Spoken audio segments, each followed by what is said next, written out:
Hey everybody, welcome to another episode of Courtside with Beilinson Tennis, part of the Tennis Channel Podcast Network. Thrilled as always to have with me my co-host and Hall of Famer, Steve Flink.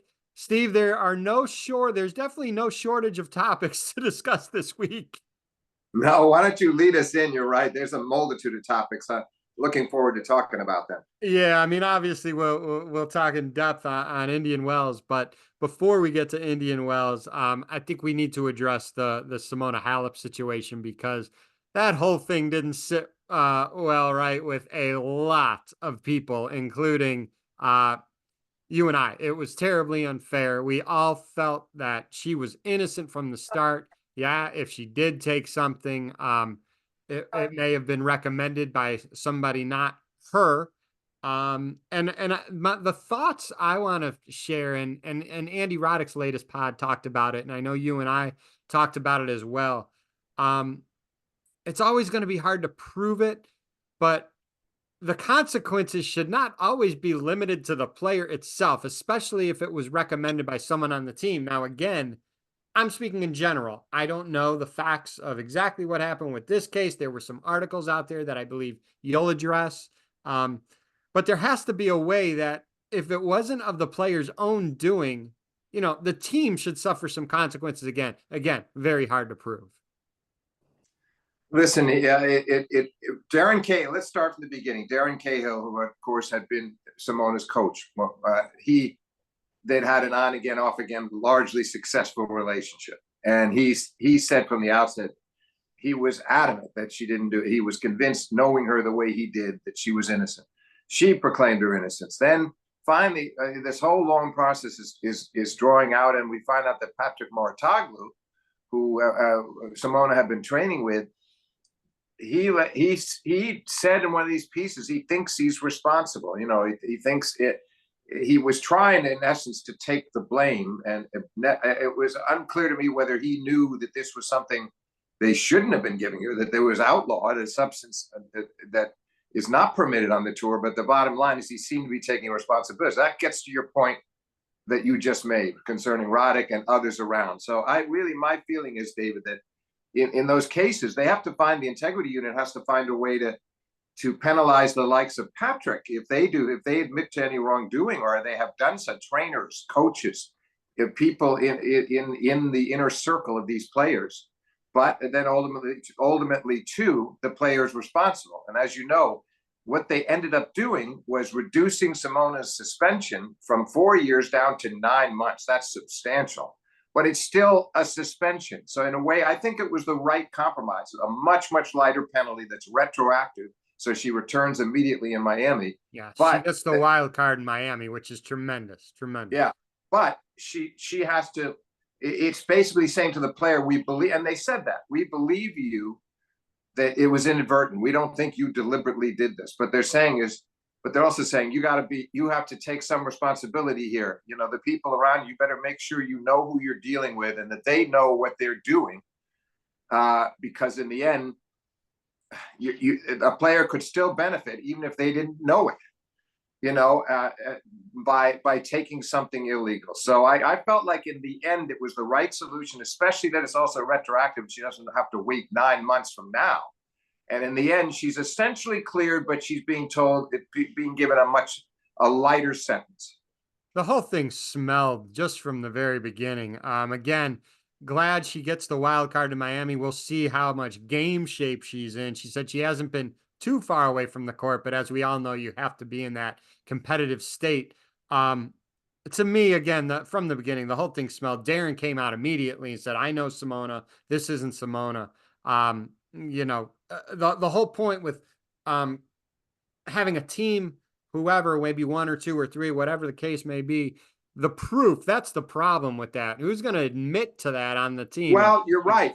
But in essence, it seemed like Mouratoglou was. You read the piece, I read the piece. I don't know what he would say under further investigation, right, how much he'd admit to, but he seemed to be in these interviews saying, look, I didn't mean to cause any trouble here, but I may have.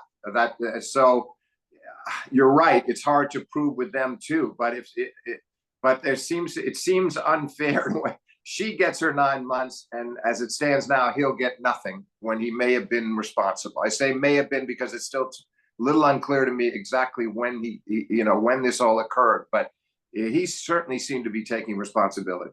And I think the whole process, the whatever the legal process that this was, it needs to get fixed because it was pretty messy right from the get go. But hopefully, Yeah, but you know what? You're right. I couldn't agree more. It needs to be a lot faster. That is all yes, the problem. This thing was dragging out, and it was looking so bleak that she would ever be able to play top flight tennis again, especially if she got the 4 years, and she had to go through all that emotional ordeal. That's not fair either. When in the end, it's a much lighter sentence, and she certainly comes out of this looking a lot better and feeling largely as she should vindicated. right. And professional athletes, their lives are their professional sports athlete lives are so short as is. She can't get this time back, and other people who've been affected by this can't get the time back, which is obviously really unfortunate. But Well, look, I think when she gets to Miami, that she's going to get great. People always loved her because she was feisty. She was an indefatigable. She was the little big woman, if I could say that. That's not the right phrase, but basically she was diminutive compared to so many of the other players. But she made up for it with the size of her heart and her hustle and her counterattacking skills, and just a tremendous competitor. So I think the fans will love seeing her again, and many of them will know what she has just endured over this last year and a half. They'll be well aware. So I think she's going to hear cheers more vociferously than maybe she ever heard them before in the United States. oh, well said. I agree. 100% should be the case, no doubt. All right, let's talk from some tennis now. We're in Indian Wells. We're just before Indian Wells in Vegas. They had the Netflix slam between Carlos Alcaraz, Rafa Nadal, two people who were coming off injuries. Carlos rolled his ankle weeks prior on the clay. Rafa, we all know it's been tough sledding for Rafa for a while now. He's trying so hard to get back. They play an entertaining match. Carlos wins 14-12 in the third set tiebreaker. There was some unbelievable shot making, as we would expect from both players at times. There was questions on the movement of both players, whether Carlos was favoring his ankle a little bit. Rafa, just again, coming back from a long injury. They both looked okay coming out of that match. Unfortunately, shortly thereafter, Rafa comes out with the announcement withdrawing from Indian Wells. So now he's probably not going to play Miami. Then the clay court season happens, Steve, and you hope he's got Roland Garros left in him, but we need him to play one or two events leading up to Roland Garros. Yeah, he can't afford another setback. I mean, look, he lost all of last year in essence after the Australian Open second round loss. The year was over. Comes back, looked pretty good in Brisbane, when a couple of matches looking really terrific, and then lost a tough match to Jordan Thompson, got hurt in that match. That's what forced him out of the Australian Open. Then he was going to play Doha. And that was encouraging that he would enter a tournament so soon after the Australian injury, had to pull out of Doha.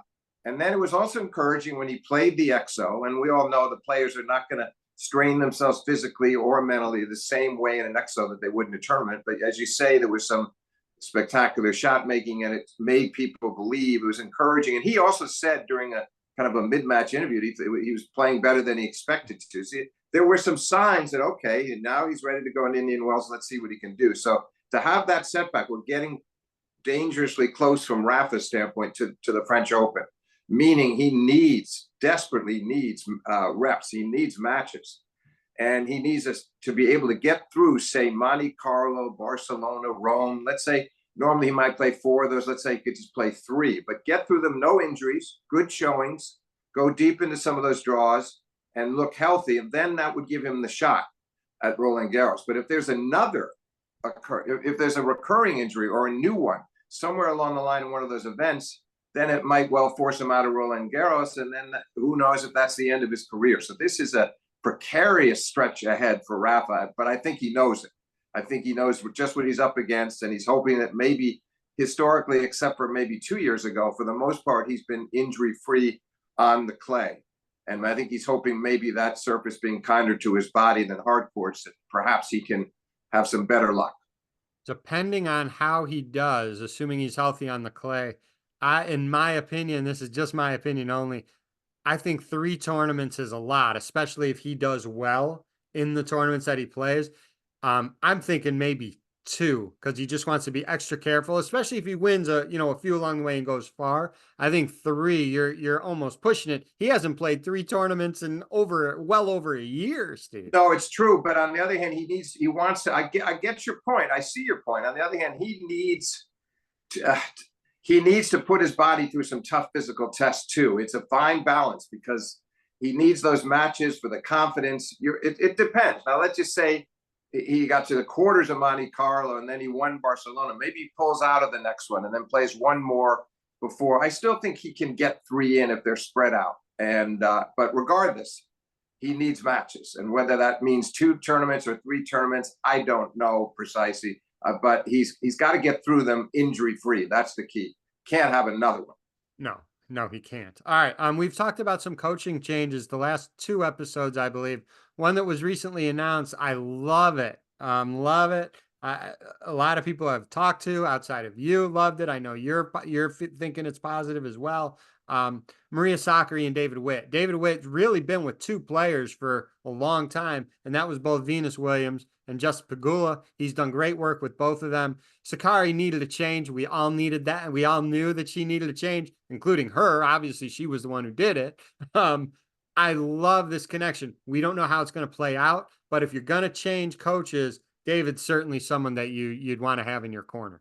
No, it's a very wise move, and he's dealt with different personalities there, and Venus going through the aging process and still enduring, and Pegula, that was surprising in a way that it didn't last longer, but he did some excellent work with her, and I think she would be the first to back me up on that, and it ran its course fair enough. But everybody knows he's got the credentials, he knows what he's talking about, and he may be able to get her over that difficult hurdle where she's constantly losing so many of the tight matches, and we've talked about that over the last few years.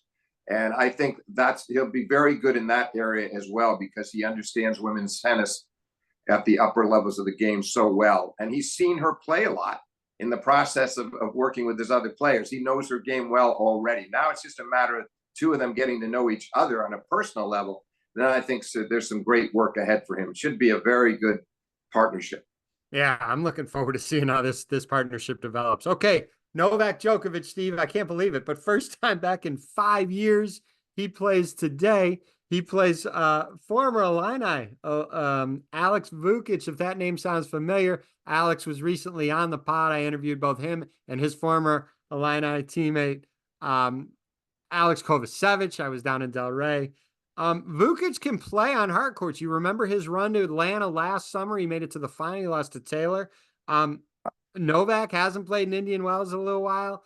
Maybe a little rusty. Novak should win in straight sets, but interesting one. I'm looking forward to watch it just because of the Illinois connection for me in Vukic.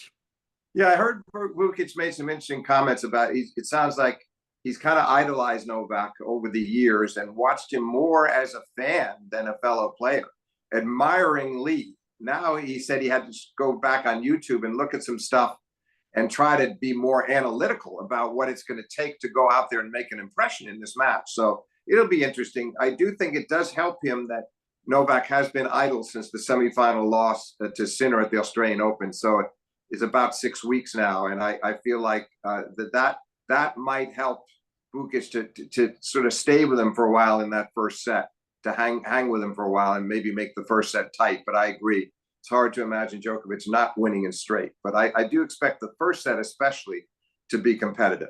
Yeah, I know the Illinois fans are going to be watching that a little bit closer than maybe a normal first round match with Novak, obviously. All right. Sad news last night. Rybakina withdraws now, Steve. She was the defending champion. We all know the trio, right, that we talk about: Iga, Sabalenka, Rybakina. I mean, and Rybakina, I think, has Sabalenka, I would say, is probably the biggest hitter on the WTA tour, but the best serve, I think, is Rybakina. Sad to see her withdraw, and she probably hated having to announce that. She plays so well. No, I totally agree with you. There's certainly no better first serve in the game, and arguably no better second serve. And she's had a very good start to the year. And you could tell how disappointed she was not to be able to defend. She got sick. It's a shame. Long year ahead, these things do happen, but it's a loss for the tournament. I mean, we'd already seen Nadal's departure. You don't want to see both Nadal and the defending women's champion out of the field, but that's just the way it is. Some fun matches last night. Ben Shelton over Mensik. You talked about Mensik on the previous pod. I mean, he's 18. He doesn't look 18 years old. Just his size, the way he carries himself. Big hitter. Took the first set over Ben. Ben came back, won sets 2 and 3. I mean, when Ben wants to let loose on that serve, Steve, it's a cannon. It is a cannon. It is. It's the mystery is just why he doesn't feel. I keep thinking back to the conversation he apparently had with John McEnroe during Laver Cup last year. And McEnroe was saying, why don't you go bigger more often? And he seemed to be saying then that his arm gets sore if he does that. And I hope they can address that, because I'd like to see him be able to unload more often than he does. On the other hand, you and I were texting, and I remember during the first set, and then Ben made his move late in the second and got the break and won that set and played well right through the end of the match. His forehand improved. So it was an important win for him. I think he's really trying to sort of get his season going, and that's not a loss he wanted to take, despite the fact that this kid is just amazing. 6'4", 18 years old. He's phenomenal. Like I said, he doesn't look like 18. He doesn't carry himself like an 18-year-old. That was a fun match to watch. Another fun one, really, especially in the first set before Carlos ran away with it. But Carlos Alcaraz over Arnaldi last night. Carlos loses the first set 7-6. Again, we were texting last night, Steve. I mean, some of these points, just the short hops from baseline to baseline, hitting them on the rise. It looks, some of those points to me look like it's almost like ping pong. Yeah, no, it was electrifying to watch it. Little concerning for the Alcaraz fans in the first set, the sort of avalanche of errors, particularly off his forehand side. And he seemed to be beating himself, and he kept his cool. I didn't feel he was discouraged, but even in the tiebreak, he's down 5-2 and gets back to 5-all, a couple more errors. But then the last two sets were pretty routine, and I'm still, as I said in the previous pod, I'm still not that worried about him. This kid deep down has so much inner belief.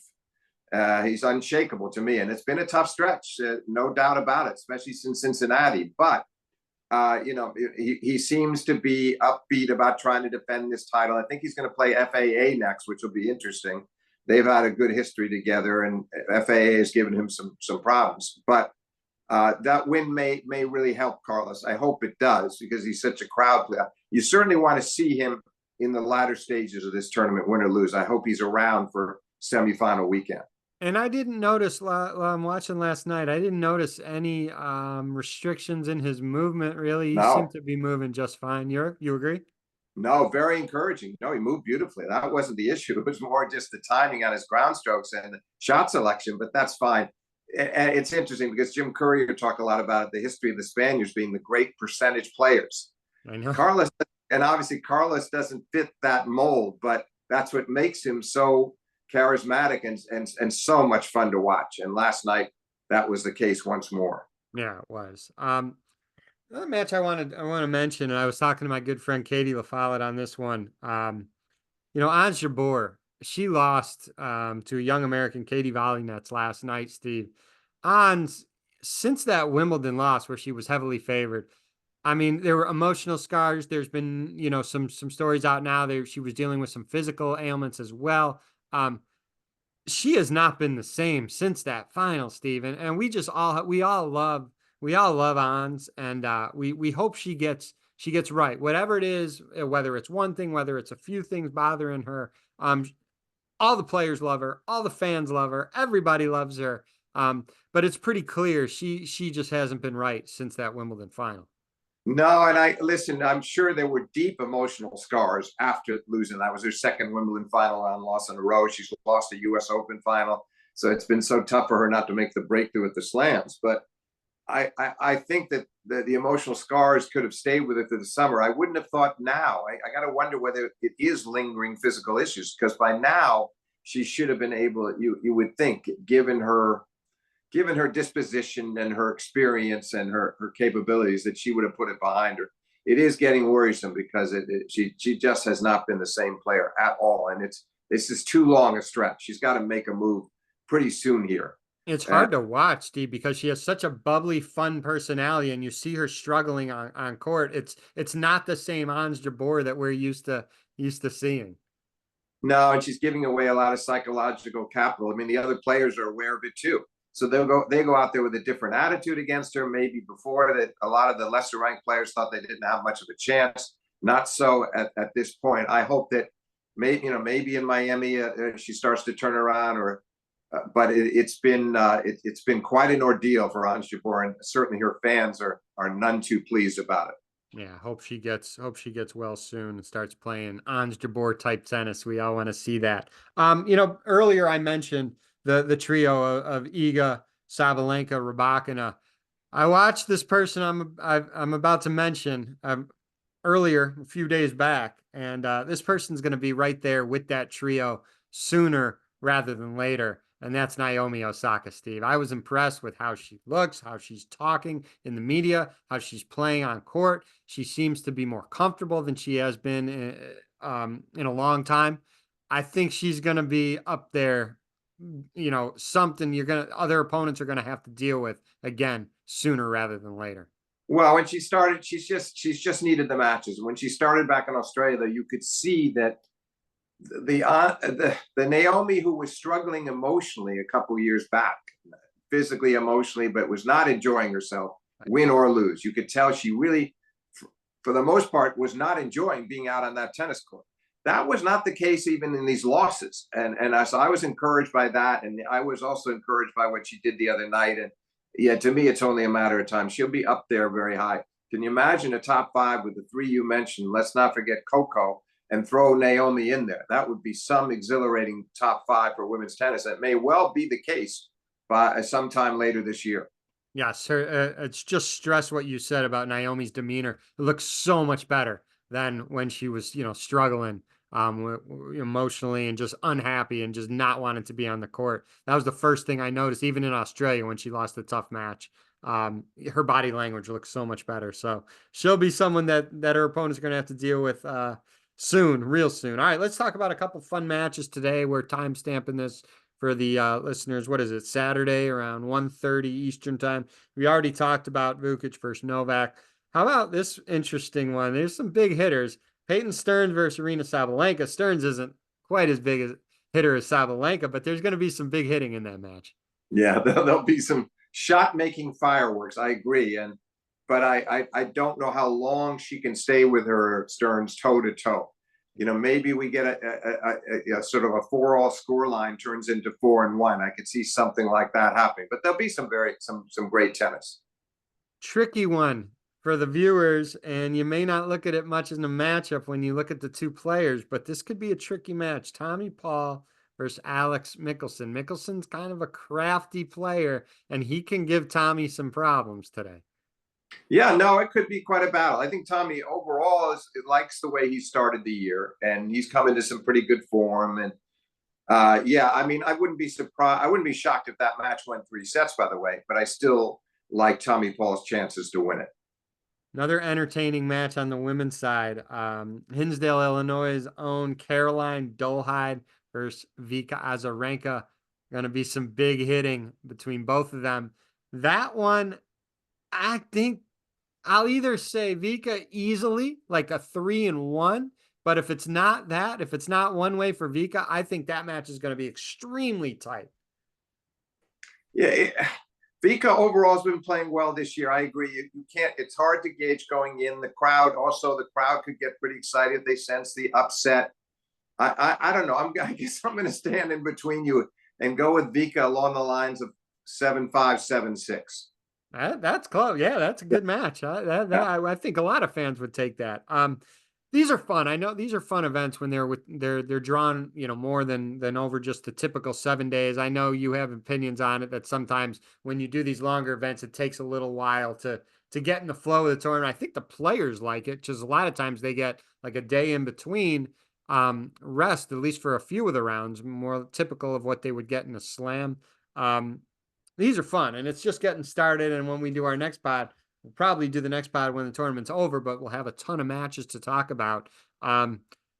David, just a quick point on that. You're right, and I think for the players, no doubt. And if I were a player, I would like it too. My problem is, as a fan, as a reporter, someone who observed the game for so long, is that I always equate it with the golf majors. The golf fans are lucky. They sit down on a Thursday afternoon. It's the first day of the tournament. Sunday afternoon, they're watching the home stretch. It's all compressed into 4 often exhilarating days. And we have to wait, it takes a while to get into the heart of these. So for the fans, this isn't so easy to follow over, say, a 12-day period, whatever it may be. But we're getting into the nitty gritty. Now we're heading toward the second week, and that's where things are going to pick up dramatically. And I'm looking forward to that. And my one counterpoint to that, Steve, is, in the 70s and 80s, the depth was not nearly what it is today. Where if you did this in the 70s and 80s, the early round matches, are often just one-sided.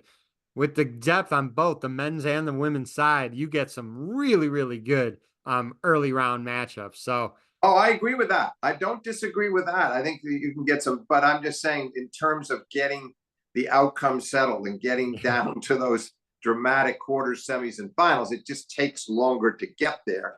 And that's my only gripe with it. But no doubt, the depth for sure, both men's and women's, and we don't have any shortage of competitive matches in the early rounds. Well, let me ask you, Steve. Is this going to be Novak and then one of the three we've mentioned, whether it be Iga, Sabalenka? Well, it's not going to be Rybakina, so you got two right there: Iga, Sabalenka, and Novak to win the title. Yeah, I don't have a strong feeling. I'm not sure whether Novak, after the layoff, he's got a decent enough draw that maybe by the quarters he could feel like he's finding his best form, and I would like his chances, but I don't know whether Sinner's going to cool off yet either. Maybe Carlos comes out of this slump, and I don't like Medvedev's chances, because even though he got to the final last year, he hates these courts. Maybe he'll be able to get past that in his mind, and that was doing so well last year helped. He said he's not going to blame the courts this year, though, so let's get that on record. He well, did that's say good. that. But I still think deep inside, he just doesn't feel it suits his game that well. And as last year, he was complaining, griping in the early rounds, these are not hard courts. No. That's what he actually said. So I don't know. I think it will. He's a hard court specialist. These are not hard courts. So I guess what I would hope, because it's the emerging rivalry that seems to have taken over temporarily for Djokovic-Alcaraz, would be a Djokovic-Sinner final, with Djokovic having all the incentive in the world to avenge what happened in Australia, not to mention losing to him a couple of times late last year too. So he's lost 3 of the last 4. That to me is the most likely final, but I want to see Novak's form. It may take him. He might be playing better by Miami than he is here. I'm not certain yet, but that's the final I'm hoping for. Well, let's see. I'm getting amped up just talking about this. It's only Saturday. There's still a lot of matches, a lot of days left for the final. Maybe we'll do a quick one, Wednesday night or Thursday night if we're both. We'll see how the draws go, and that'll be fun to maybe if we can talk about the latter rounds of the tournament. So, sure. Well, maybe I'll bug you midweek if that's okay, Steve. No, that would be great. By then, there's going to be a lot happening. It'll be and we'll have a better sense of where we're going by then. I agree. Well, thanks, Steve, for your time, and let's enjoy these next 8 days, because it's going to be some good tennis. Yeah, thank you, David.